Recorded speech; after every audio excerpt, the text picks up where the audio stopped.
Here we are on the front of our Jayco Alante 27 ASE. We're going to be doing a technical walkthrough like you would get with technician on date of delivery, going through items on here, showing you how they work, where everything's placed, so on and so forth, so you have a better idea on how it operates in case you forgot.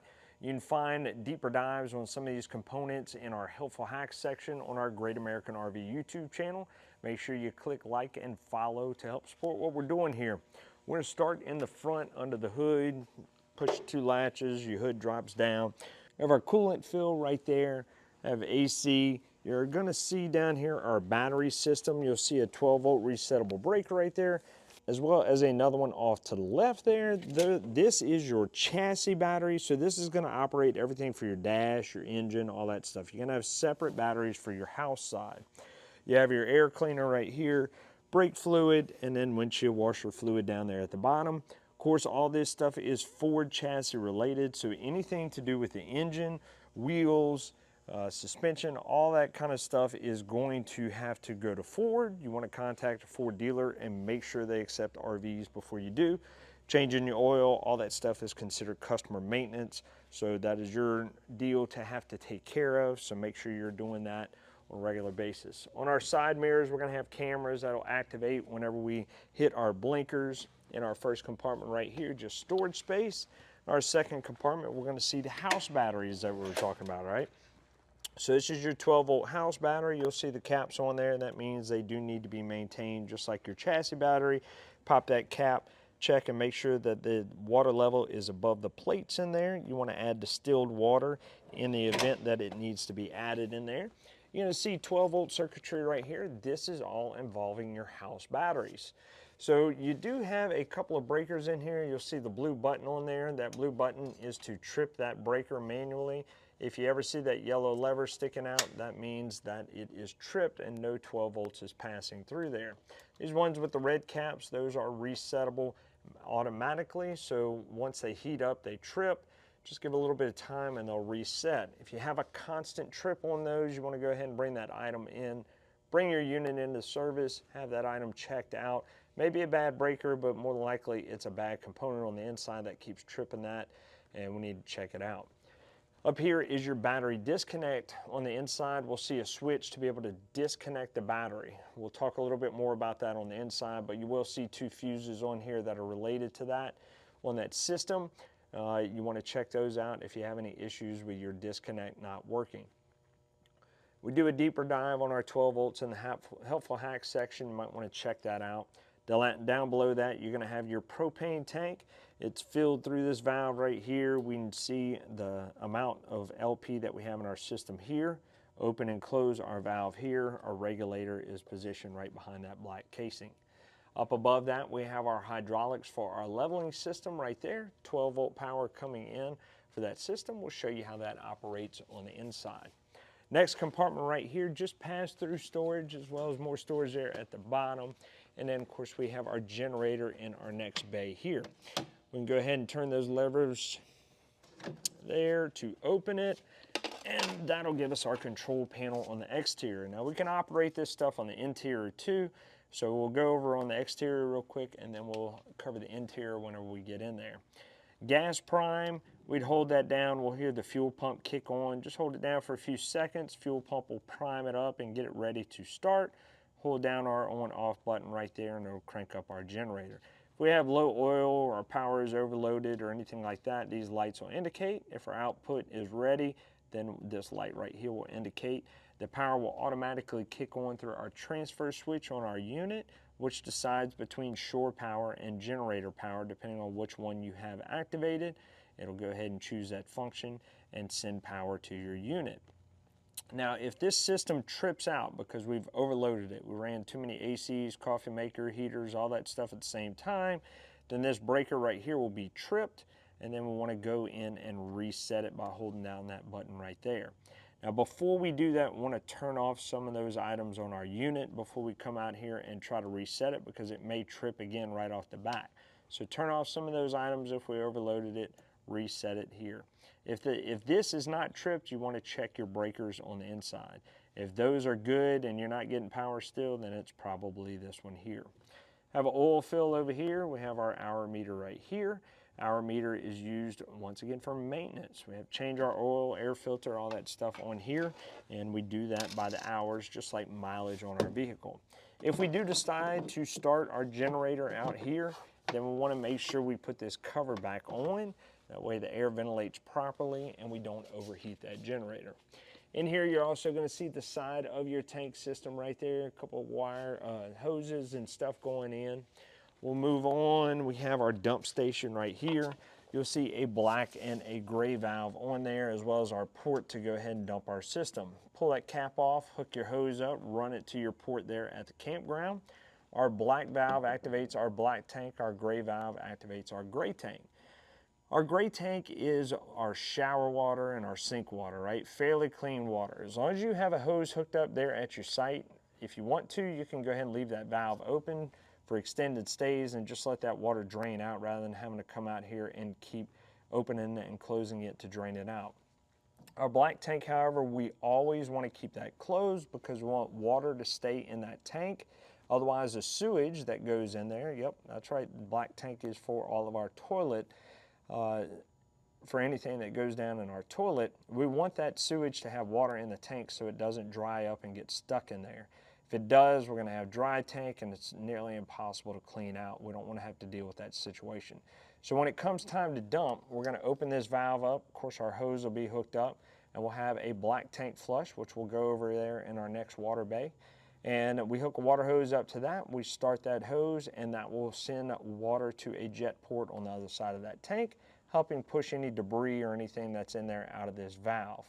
Now I want to flush that out pretty good, then close this valve off and add some water to that tank. Make sure we don't overflow it. We want to monitor how much water is going in there, 3-4 gallons, whatever. We just want to make sure water is in that tank. As you travel down the road, there's still going to be a little bit of debris maybe stuck to the wall system in there. That water will help knock that stuff down. You can flush it again when you get home. If you wish, definitely want to add some chemicals. That way that stuff can degrade in there. We have some more tips on flushing our black tank system in our helpful hacks section. You might want to check that out. And we have our gas fill right there for our engine. And now we have our port where our black tank flush, city water connection, all that stuff is. We'll go over that right now. All right, so we have our water control system right here up top, satellite cable for your cable connections going into your camper. Have a city water connection here, black tank flush right here. The black tank flush is going to go over how we kind of clean out our black tank, which is our sewage tank. We'll get to that when we get to the dump valves. Our city water connection is going to be where we hook our water up from our campsite if we have a water bib there, or from our house. And that'll supply water to our fixtures on the inside of the unit. It can also fill our tank, so on and so forth, but that's where that hose connection would go. Of course, we have our hot and cold. We have a quick connect here for that blue coiled hose, so on. So let's talk about our fixtures up here. Our dry camping. In order, if we have that fresh tank filled up, in order to get to dry camping, we would have to go to this configuration right here, and that would pull water from that tank and supply it to our water fixtures. But we would have to kick on our water pump right here. Our water pump is 12 volt activated, and it will go ahead and prime our unit and then keep running as long as we are in demand for it, and turn our faucet off. That pump will shut off shortly after. So just keep that in mind. You're going to hear it vibrating, perfectly normal. It's supplying water to us. But if we're certain that all of our fixtures are off and you hear that system vibrating and pumping, we need to go check our system, because one of two things: we're out of fresh water in our tank, or we have a leak in our system and water is going somewhere. So at which point we want to go ahead and shut this off and check those two things. From there, we'll jump over to our power fill tank, which is how we would fill that freshwater tank. So we would need a water source, so that would mean the water hose from the campground or from your house, whatever. We would go to power tank fill, that option right there, and then turn that water on, and that will begin to fill that tank. So we can monitor that from the inside with that monitor in there, or to make sure we don't overfill it. If we do overfill it, it's okay. We do have an overfill hose on that tank that spits the water out on the ground. So if you see water everywhere, I'm gonna come over here, shut it off, because that tank is full. We also have our city water connection. So this is if we have water at the campground or we're using it at our house, whatever, we would turn to this configuration, turn the city water on, supplies water straight to our fixtures. So if we're using that, we want to turn our water pump on off. We don't want to have that on while we have city water hooked up because there's just no need for it. It supplies pressure to have it. There's just no need to have it on, so just shut it off. We have winterize and sanitize. We'll kind of talk about those in sequence. These are our two different valve setups. So winterization is when we are prepping our unit for wintertime. Extreme cold temperatures, we're pumping RV antifreeze into our unit. Sanitize is if we are sanitizing our fixtures on our unit with a mixture of bleach and water. Both of them have a similar process, just different valve configurations, because this one is going into our tank, this one is going into our fixtures, okay? So with the exception of where they're going, the process is the same as far as how we use it. We would hook a water hose up to this. We would cut the other end off and run it into a tank of RV antifreeze, kick our water pump on, and that would supply it to our fixtures if we're under winterization. If we are doing sanitizing our system via the tank, then we do the same thing, water hose here, then the other end goes into a bucket of bleach and water solution, kick our water pump on, it sucks it out of there, supplies it to our fresh tank. Then from there we can turn our fresh tank pump on, go to dry camp, then it would supply it to our fixtures. So whatever way, which way you go. If we do winterize, that's where our low point drains come in to check. We need to open those up, drain all the water out of our system. There are more steps into winterization. You can find it in your owner's manual or a video under HAP's Helpful Hacks. That wraps up everything on our water control system here. Oh, and a little red switch right here is for our light up top. All right, so we've gone over all that. Down below, we do have a water filtration system. That water filter is right there inside of there. It can unscrew. You will have a little tool to help you do that. Anytime you change this filter out, you want to depressurize your system. Make sure your water pump's off, make sure your city water's off. You can turn those valves off right there and then crack this loose, otherwise you're going to have water pouring out everywhere. You'll probably still have some residual and that's fine, but just know that if we don't depressurize it, it's going to make a mess. All these valves right here are for our low point drains. We would use these when we are ready to winterize our unit. We want to drain all the water out of there. That's right, we have a video for that as well on our Helpful Hacks section. You can go check out when preparing for winterization and de-winterization. One of these will be for our fresh tank drain. We can go ahead and open it up and drain out that fresh tank. We don't want to leave water in there for an extended period of time because it will become stagnant. Right here we have that quick connect for our faucet right here to be able to hook up that spray port. Up top we have our 30 amp twist lock service right there for our power cord. We twist it in, we can drop it through our hole there, and then we plug it into the wall. We always want to plug this in first before we plug it into the wall. That way we're not causing any arcing or overloading on this plug whenever you connect that power. Moving on, over on the side there, you will see a little vent on the side. That is for our hood vent range. Hood vent over our range. Your microwave has a fan to exhaust out. You will see a couple little tabs under there. When you store your unit, you probably want to make sure those tabs are locked in so no rodents or anything can build any nests in there. Whenever you want to use that vent, you want to make sure they're unlocked, of course. On the back side of our unit, our bumper does have these little caps on the side you can pull off, store your water hose, your sewer hose in there if you wish. You do have a backup camera up top. You're also going to have your 7-way, 4-way receiver hitch, all that stuff for towing. Now there is no factory supplied ladder on here, but you still need to grab a ladder, get access. You have a fiberglass roof up there rather than a rubber roof, but you still have sealant around all those vents. You want to go check out all that sealant every 60 to 90 days. You also want to check the sealant on your floor line moldings, around your furnace, water heater, windows, all that stuff to make sure that everything is in good order. No cracking, peeling, or anything to allow water entry to get in. Most common thing is for that stuff to peel and leak, and then water gets in and ruins your unit, and you definitely don't want that. So check that stuff every 60 to 90 days. Manufacturers do not warranty that stuff. It's considered customer maintenance. Check your owner's manual. I promise you it says it in it. Also check your owner's manual and make sure you're using the proper sealant for that as well. On the back here we have our water heater. This is a tanked water heater. It's going to be electric and LP. We'll go over the operation of that on the inside. A little bit of maintenance for this. You want to make sure that this stuff stays clear of debris, bugs, nests, anything like that.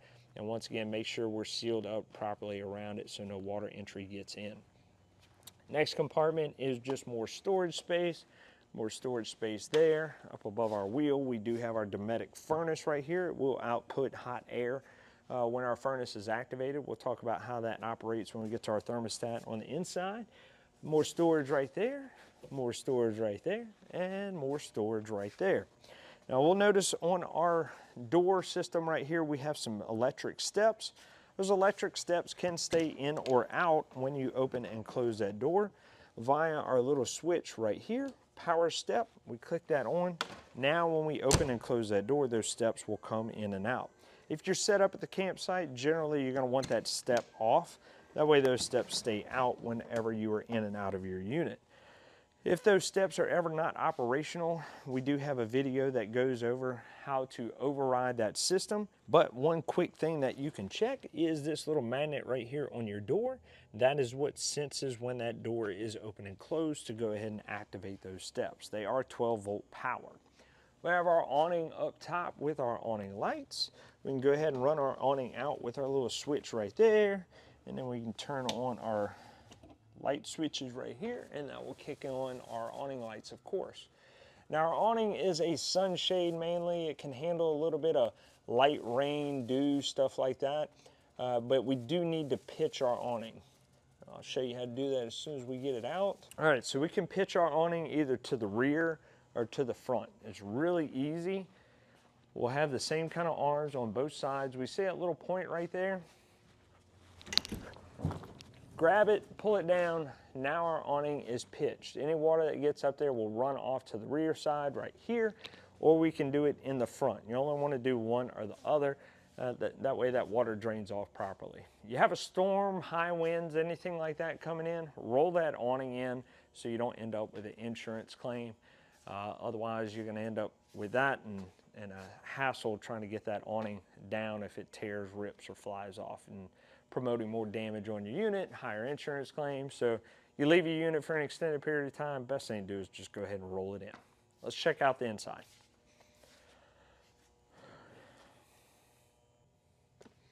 All right, as we walk in, we'll see our light switches that we talked about, our power step, and then we have our interior light switch, our awning in and out, and of course we have our battery disconnect switch. We talked about it out by our house batteries outside. We use that when we are storing our unit unplugged. So if we're leaving our unit for a little bit of short period of time or anything, you can leave it running. And when I say short period of time, you know, maybe a day, but your battery power is going to run low if you leave that switch on. So if you're storing your unit unplugged for an extended period of time, flip that switch off right there. That's going to disconnect the batteries from your house side of your unit. That way it'll store the power in there. When you're ready to pick it back up, kick it back on, you should have power. Now there's still going to be a few things that still run off of that for your safety devices. So a really long period of time, you know, a month or so, that battery will probably deplete down. So just know that. If you're storing your unit plugged in, you want to make sure that switch is on so your converter system is connected to your battery and your battery is charging. If you're using your unit, of course, that switch also needs to be on. Moving on, we have our dash up here. Let's go ahead and take a look at all that. Have our equalizer leveling system. We'll go over the information on that right now. We have our equalizer system right here. We power it up. Now this is going to tell you if there's any errors right now. We don't have any, so your emergency brake needs to be engaged. Your ignition actually needs to be off, so if this light is lighting up, it means your ignition's on. Excessive slope is going to mean that your unit, as the pad, is at too much of a slope and you basically just don't have enough height on your jacks to get that unit level. Low voltage obviously means your batteries are low. Operating is going to mean that that system is currently doing whatever function you requested. Now, the simplest thing to do is hit auto level, let this system do its thing. And don't move around a lot inside your unit, otherwise it will throw off the leveling system. Once it's complete, it'll beep at you and shut off. We do have our all retract button right here. Whenever you're ready to hit the road, hold down all retract and those jacks will go ahead and lift up and retract from your system. Now, if you let this system sit for a little while, you come in your unit, when you crank your ignition up, you will have a little beeping alarm on here because it will drop down in pressure. All you have to do is come over here, hit all retract, and that system will go ahead and repressurize, and that alarm will shut off. We do have Bluetooth function on here. If you download the app for that EQ system, you can go ahead and link it to your phone and be able to operate some of this stuff from there. All right, up above that we have our mirror controls, USB port, have mirror heat on both of our mirrors there, fog lights, battery boost. Battery boost is like a set of jumper cables that connects your house batteries and your chassis batteries together. So let's say your chassis battery is dead. We hold this down, that connects those two battery systems together and gives you a jump on your chassis. It can also work the opposite way. If your house batteries are low, you can hold this down, connect your chassis batteries to it, then crank up your generator, and that will get that chassis, that will get your house batteries starting to charge. You may have to hold this down for a little while before that converter system kicks in. Once it does, everything should stay running. Have our light controls right there for your headlights and everything. Everything else up here is pretty standard for Ford, so we're not going to touch too much on all that stuff. Hazards off to the right, traction control system. You have your emergency brake over here, your foot pedals, all your normal stuff, right? Over to the right, you have your radio system. We're just going to thumb through this real quick. Go to settings, Bluetooth connection, we want it on, and then we would go to pairing, and we can pair our phone by going to settings, Bluetooth, and searching for our Sony device on here, and then we would be able to hook our phone to our radio system, have phone while we're traveling down the road, play music, whatever you want to do. That's pretty much the basics of this. We're not going to go through all your radio and everything. It's pretty self-explanatory there. Whenever you activate your blinkers and stuff, right? So let's kick our ignition on and hit our blinkers. Of course, our left turn and our right turn is going to come on whenever we activate our blinkers. We put it in reverse, and then our backup camera is going to come on as well. So pretty simple system.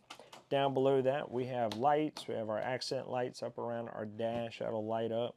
Have our generator start and stop. That's one of the two places on the inside we can operate that. To prime it from in here, we hold down stop, okay? Hold it down for about 10 seconds or so, and then we can go ahead and crank that engine up. Have our shade up and down. That's for our night shade there in the front. Our shades on the side are both manual. We would have to pull those down there. AC system, obviously, self-explanatory for that. And not much else to go over on our dash system. One thing I can show you is our seats do flip around. We have that little black lever right there. We take and push that to the back. See if I can do this one-handed. Swing that seat around, and now it can go ahead and face our back area right here. Lock it back in, give it a little pull, and make sure that everything is locked in before you start driving. We'll go ahead and run our slides open real quick. We can have the engine off, our emergency brake set, and we can go ahead and run our system out. Our rear slide is going to be a Schwintek slide. We have a couple videos on that you're going to want to watch. And then our front slide is going to be an above floor mount slide. So the motors are above the floor, kind of under this slide out. And we do have a video on how to override that stuff as well. We'll run those slides out and get right back to you. All right, in the front, you do have a bunk right here. We undo our seatbelt there and there. Then we can take and pull this down. That sets down.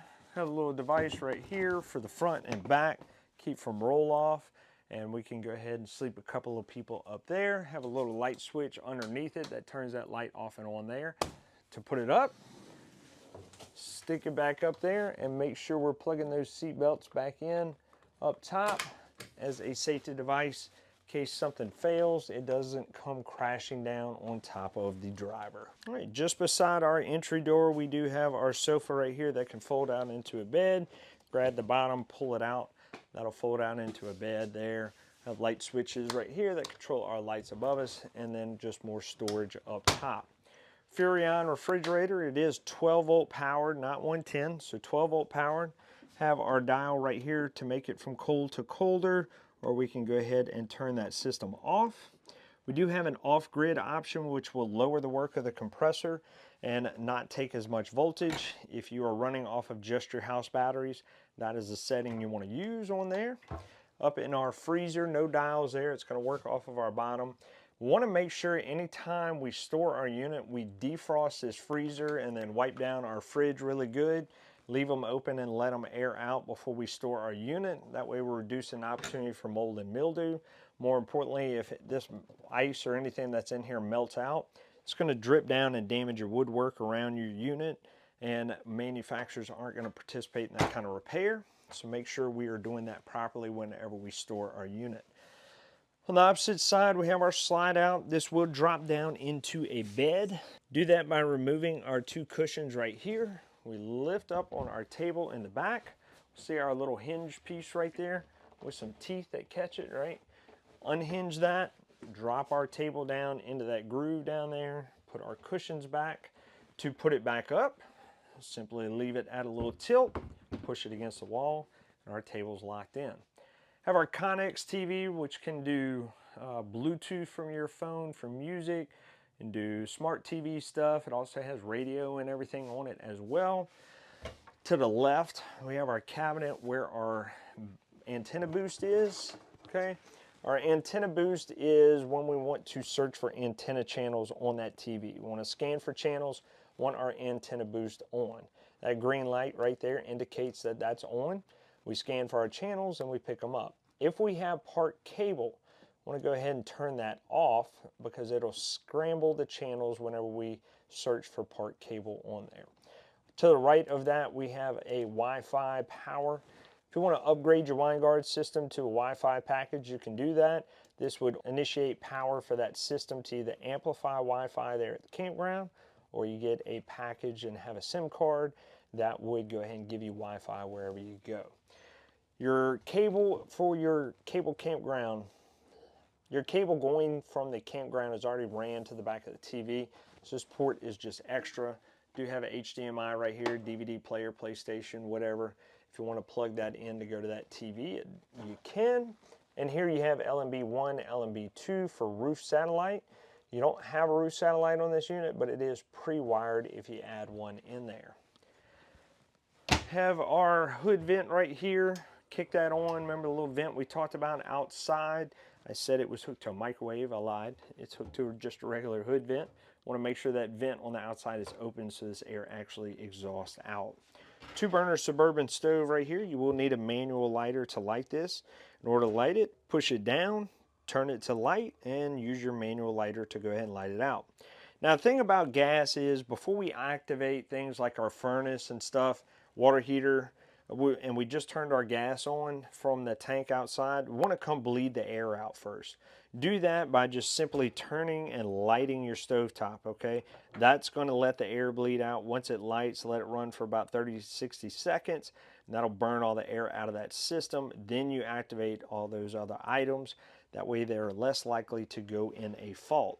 Make sure this glass is turned down whenever you're in travel. Down below that, we do have our microwave. And over to the left, we have our control panel. Control panel, as we saw earlier, we can extend and retract both of our slide outs. Have our start stop button for our generator system. Remember, hold down stop to prime that system and then start to start it. Have our generator hours. Tank heaters, that is for your tank systems, black tanks, gray tanks, fresh tank. If you are in pretty cold temperatures, you want to kick that on. 12-volt mat heater will heat those tanks and prevent them from freezing. Have your water pump. Water pump is used only if you don't have city water. You're pulling water from your fresh tank, okay, right here. Pulling water from that fresh tank to supply water to your fixtures.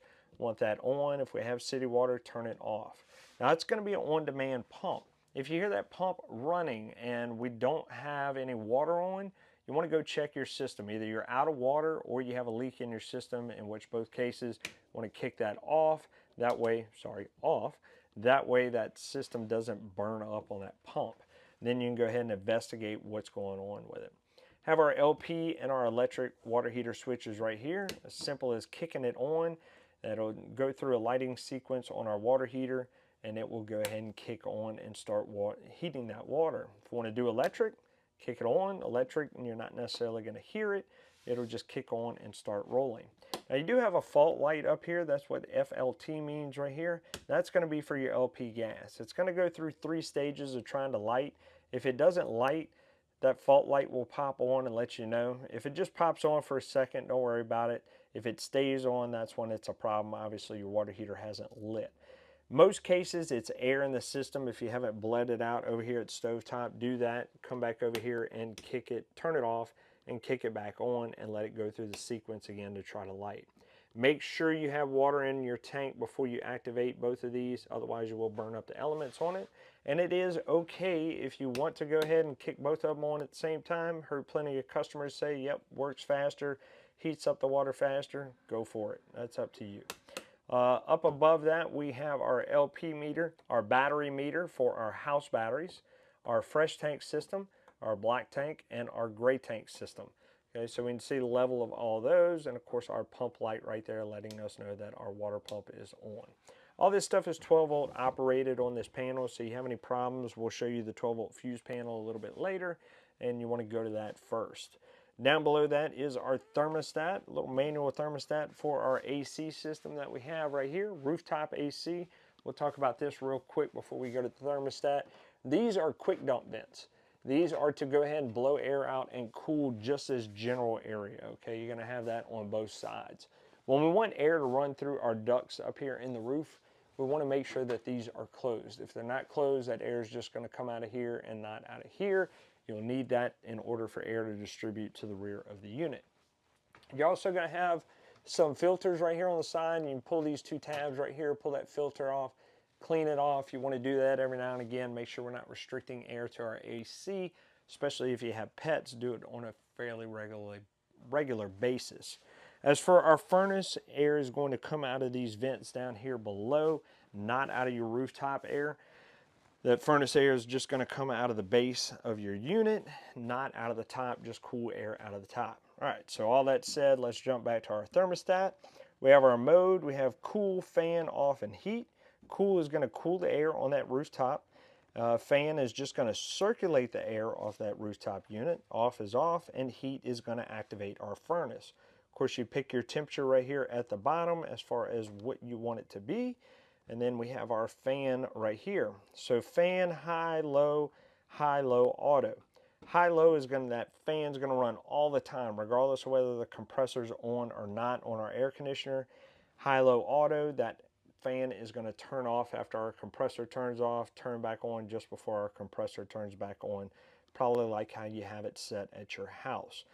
The high-low and high-low auto is not going to do anything with your heat. That fan will turn off and on as the furnace calls for it to be on.